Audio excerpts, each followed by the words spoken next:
Hi hello welcome to my channel. இன்றைக்கி நம்ம பார்க்க போகிறது ஒரு வெஜிடபிள் ரைஸ். ரொம்பவே டேஸ்டியாக இருக்கும். லஞ்ச் பாக்ஸ் ரெசிபிக்கு பக்காவாக இருக்கும். வாங்க கோவக்காய் ரைஸ் பண்ணுறதுக்கு நமக்கு என்னென்ன பொருள் வேணும் அப்படிங்கிறத பார்க்கலாம்.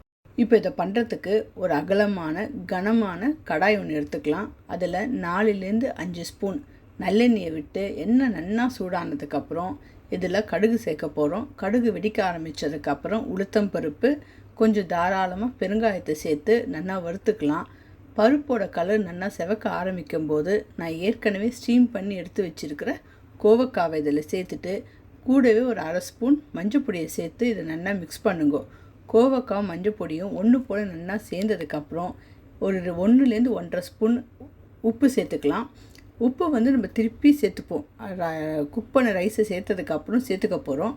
அதனால நீங்கள் இப்போ 1-1.5 ஸ்பூன் உப்பு சேர்த்துட்டா போதும். உப்பு சேர்த்ததுக்கப்புறம் ஒரு நிமிஷம் கைவிடாமல் நல்லா கிளறி விடுங்கோ. அதுக்கப்புறம் இதுக்கு தேவையான மசாலா பவுடரை சேர்க்கலாம். மசாலா பவுடர் ஒன்றும் இல்லை, கறிப்பொடி தான். நம்ம கத்திரிக்காய் கறிக்கு யூஸ்வலாக யூஸ் பண்ணுற அந்த பொடி தான் யூஸ் பண்ண போகிறோம்.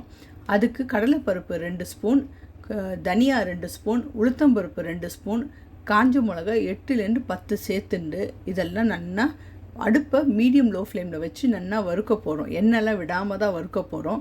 பருப்பெல்லாம் நல்லா கலர் மாற ஆரம்பித்ததுக்கப்புறம் அதில் 1 ஸ்பூன் வெந்தயத்தை சேர்த்துட்டு ஒரு செகண்ட் நல்லா கலரி விட்டுட்டு ஆஃப் பண்ணிவிடுங்க. வெந்தயம் சேர்த்ததுக்கப்புறம் ரொம்ப ரோஸ்ட் பண்ணக்கூடாது, ஏன்னா கசந்து போயிடும். இது ரூம் டெம்பரேச்சருக்கு வந்ததுக்கப்புறம் இதை ஒரு பவுடராக அரைச்சி எடுத்துக்கலாம். இது ஃபைன் பவுடராக அரைக்க வேண்டாம், கொஞ்சம் குறைன்னு அரைச்சி வச்சுக்கோங்க. இப்போ நான் யூஸ் பண்ணியிருக்கிற இந்த 2 ஸ்பூன் நீங்கள் போட்டு அரைச்சேன்னா இன்றைக்கி சமையலுக்கு கரெக்டாக போயிடும். இதையே நீங்கள் 1 கப்பாக எடுத்து யூஸ் பண்ணேன்னா இதை நீங்கள் ஸ்டோர் பண்ணி 1.5 மாதம் வரைக்கும் கூட வச்சுக்கலாம். மீடியம் ஹை ஃப்ளேமில் இதை 5-7 நிமிஷம் குக் பண்ணியிருக்கோம். கோவக்காய் ரொம்ப நல்லா சாஃப்டாக குக் ஆகிடுது. இப்போ இதில் வேர்க்கடலை பொடி சேர்த்துக்க போகிறோம். அதுக்கு கடலைப்பருப்பு 1 ஸ்பூன், தனியா 1 ஸ்பூன், காஞ்ச மிளகா 5-6, இதை எல்லாத்தையும் நல்லா எண்ணெய் விடாமல் வறுத்துக்கோங்க. பருப்பு நல்லா செவக்க வறுத்ததுக்கப்புறம் அதை எடுத்து வச்சுட்டு ஒரே 1 ஸ்பூன் எள்ளு சேர்த்துக்கோங்க. எள்ளு படப்படன்னு வெடிக்க ஆரம்பிச்சதுக்கப்புறம் அதையும் எடுத்து வச்சுடுங்க. ஒரே 1 ஸ்பூன் வேர்க்கடலையை சேர்த்துக்கோங்க. வேர்க்கடலையும் நல்லா வறுப்பட்டதுக்கப்புறம் அதையும் தனியாக எடுத்து வச்சுட்டு எல்லாம் ரூம் டெம்பரேச்சருக்கு வந்ததுக்கப்புறம் எள்ளை மட்டும் தனியாக எடுத்து வச்சுட்டு மிச்சம் எல்லாத்தையும் மிக்சியில் ஒரு குறைன்னு அரைச்சிண்டு கடைசியாக எள்ளை சேர்த்து ஒரே ஒரு பல்ஸ் மோடு போட்டு எடுத்துருங்க. இது கொஞ்சம் நல்லா டேஸ்ட்டாக இருக்கும். அதுக்காக இது 2-3 ஸ்பூன் சேர்த்துக்கலாம். உங்களுக்கு இது சேர்க்க வேண்டாம், வெறும் வேர்க்கடலை வேணும் அப்படின்னாலும் வேர்க்கடலையை வறுத்துட்டு அதை பல்ஸ் மோடில் போட்டுட்டு சேர்த்துக்கலாம். நீங்கள் கோவக்காய் ரொம்ப நல்லா குக்காக இருக்குது. இப்போ பார்த்தாலே உங்களுக்கு தெரியும் இது நல்லா ரோஸ்ட் ஆகிருக்கு அப்படின்னு. இப்போது இந்த சமயம் நம்ம ஏற்கனவே குக் பண்ணி எடுத்து வச்சுருக்கிற சாதத்தை இதில் சேர்த்துட்டு நல்லா மிக்ஸ் பண்ணுங்க. சாதம் சேர்த்ததுக்கப்புறம் அடுப்பை கம்ப்ளீட்டாக லோ ஃப்ளேமுக்கு எடுத்துன்னு போயிடுங்க. இதை நல்லா மிக்ஸ் பண்ணுங்க.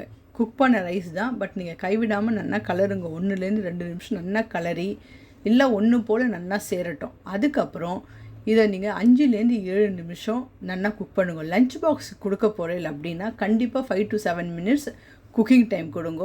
அப்போ தான் நம்ம போட்டிருக்கல அந்த கறிப்பொடி, வேர்க்கடலை பொடி, கோவக்காவோட டேஸ்ட்டு, அதோட காரம் எல்லாமே அந்த ரைஸில் இறங்கும். ஸோ நீங்கள் குழந்தைகளுக்கு லஞ்ச் பாக்ஸ் கொடுக்கும்போது ரொம்பவே டேஸ்ட்டாக இருக்கும் அந்த ரைஸு. கலரின்னு இருக்கும்போதே இதுக்கு கொஞ்சமாக கருவேப்பிலையை சேர்த்து இதுக்கு தேவைப்பட்டால் உப்பையும் சேர்த்துட்டு நல்லா மிக்ஸ் பண்ணுங்க. இப்போ சாதத்தை கலந்ததுக்கப்புறம் ஒரு 5 நிமிஷம் நான் இதை நல்லா குக் பண்ணியிருக்கேன். இப்போ பார்த்தாலே உங்களுக்கு தெரியும் சாதத்தோட கலரே மாறிடுது, சாதத்தோட டெக்ஸ்சரும் மாறி இருக்குது. உண்மையிலே அது ஃப்ரைட் ரைஸ் மாதிரியே இருக்கும். நம்ம நார்மலாக ஒரு ரைஸ் குக் பண்ணி சேர்த்த மாதிரி இருக்காது. அது ரொம்ப ஃப்ரைட் ரைஸ் மாதிரி ரொம்பவே நல்லாயிருக்கும். இதுக்கு தொட்டுக்கிறதுக்கு நார்மலாக ஒரு ஆனியன் ரைத்தாவோ குக்கும்பர் ரைத்தாவோ கொடுக்கலாம். நான் இதுக்கு வெண்டைக்காய் ரைத்தா தான் மேட்ச் பண்ணேன். வெண்டைக்காய் ரைத்தா எப்படி பண்ணேன் அப்படிங்கிற ரெசிபியை நான் சீக்கிரமே போஸ்ட் பண்ணுறேன்.